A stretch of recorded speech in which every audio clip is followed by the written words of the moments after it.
Drishti IAS is pleased to revise its special program, Mastering Mains Answer Writing, targeting answer writing in Civil Services Main Examination.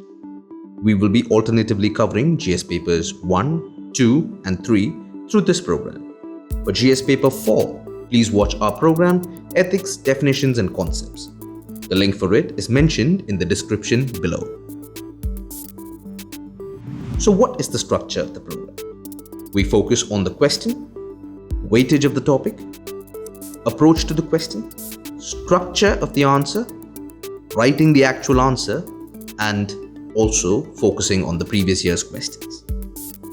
Let's see the question which we will be discussing today.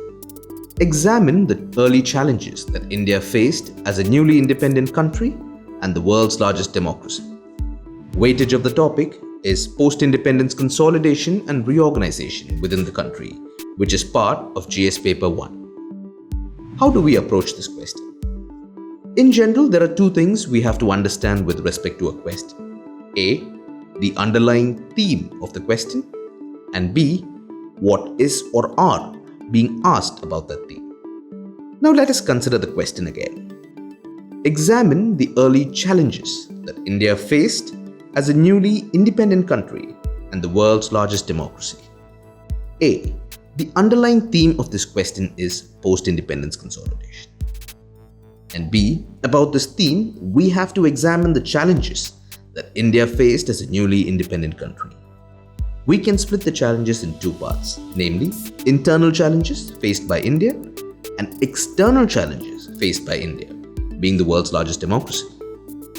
To answer the given question, let's first understand the meaning of the command word examine. Examine means to analyze the question by giving reasoned facts and issues surrounding the topic. So what is the structure of the answer? The answer will include an introduction, body, and conclusion. Actual answer writing. The answer provided here is a representative answer. This is how the actual answer may look like. It can be adapted or modified as per your own natural style of writing, whether paragraph form or short sentences or bullets or diagrams. We have also taken certain liberties with the word limit by including certain additional information in the answer for your comprehensive understanding. Now looking at the actual answer. Introduction. With the end of the British colonial rule, India was still to find solutions for its numerous socio-economic and political problems that were hindering its development path.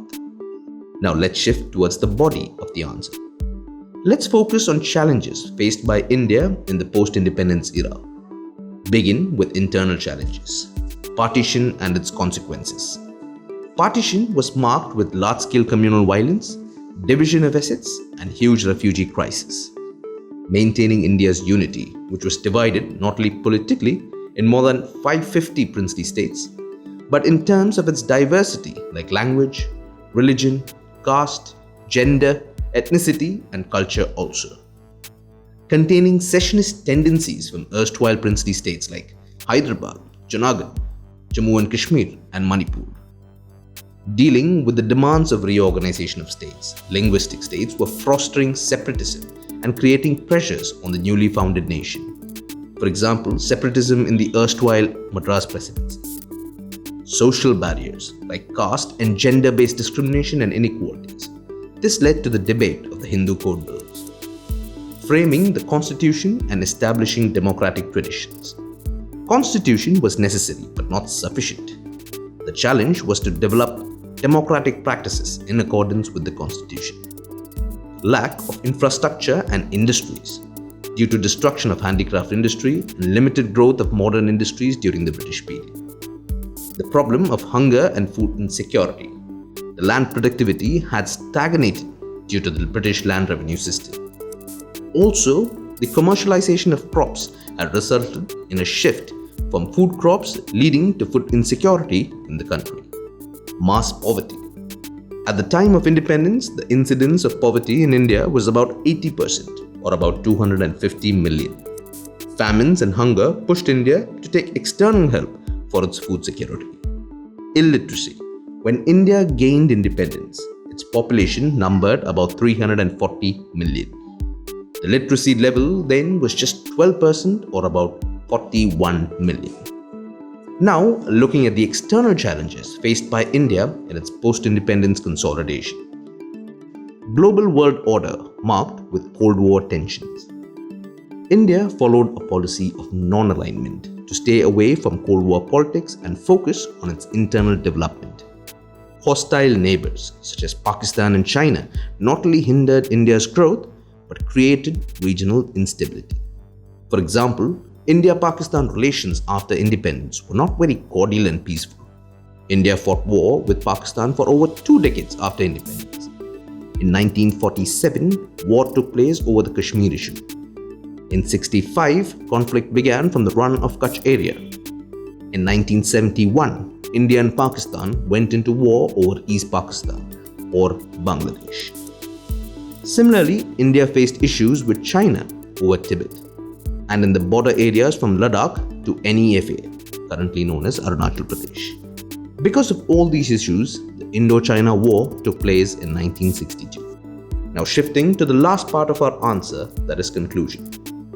Some of the important steps taken by India to tackle internal challenges were successful integration and reorganization of states, initiation of 5-year plans for holistic and inclusive development of the country, land reform initiatives such as abolition of zamindari, land ceiling, etc., green revolution for agriculture and white revolution for dairy production, and Panchsheel for tribal integration.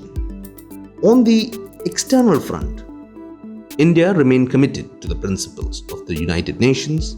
India played an active role in the non-aligned movement and principles of Panchsheel with China. India's strong commitment to its constitutional ethos, democratic values, and spirit of mutual existence led it to not only survive as a nation but also to emerge as the leader of a newly independent country. Now let us focus on the previous year's question. Discuss whether formation of new states in recent times is beneficial or not for the economy of India. Distinguish between religiousness, religiosity, and communalism, giving one example of how the former has got transformed into the latter, an independent India. Has the formation of linguistic states strengthened the cause of Indian unity? Write a critical note on the evolution and significance of the slogan Jai Jawan, Jai Kisan. Discuss the contributions of Maulana Abdul Kalam Azad to pre- and post-independent India. Analyze the circumstances that led to the Tashkent Agreement in 1996. Discuss the highlights of the agreement. Critically examine the compulsions which prompted India to play a decisive role in the emergence of Bangladesh. Critically discuss the objectives of Bodhan and Gramdan movements initiated by Acharya Vinoba Bhave and their success. That is all for this episode of Mastering Mains Answer Writing. Until next time, stay safe and thank you. To watch our videos in Hindi, subscribe to our Hindi YouTube channel, Drishti IAS.